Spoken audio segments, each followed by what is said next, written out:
Good day everyone, this is Jake Rodriguez Pomperada from Bacolod City, Negros Occidental, Philippines. In this tutorial video, I will discuss and teach you guys how to write a login security system in Perl programming language. Before we continue, if you like this video tutorial, please hit the like button, leave a comment in the comment section of this video tutorial, and subscribe to my channel for more upcoming video tutorial. So let's get started. Before anything else, I would like to say thank you very much for my new subscribers and subscribers to my channel. Thank you for your kind words and support. I try my best to provide you with quality tutorials, videos every time that I post. So let's get the ball rolling. So here, um, we have here the type when I execute this program, Perl space login underscore stream.pl, it will prompt us login security system in Perl. Enter your username. Let's say we write the wrong username password. Secret. It will display invalid password. Try again. It will loop back asking again the user to give the right username and password. By this time I will give you the right username and password. So as you can see guys, password accepted, welcome to the system, end of the program. By the way, I will post the complete listing of the source code freely in the link in the video in the description below of this video tutorial, so that you can visit my website also. So let us go to the code.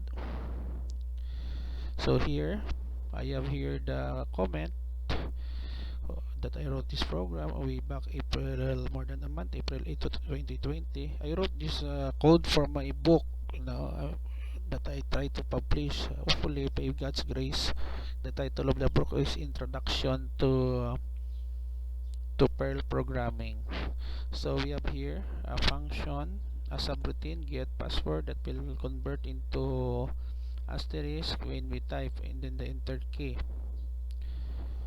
It does not have any function for backspace, no. So here we have here the back and then the title, and then this one it will ask the user to give the username.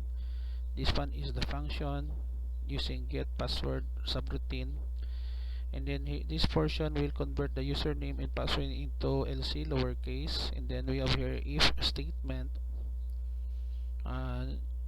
checking for the EQ means equals username admin and password equals 123.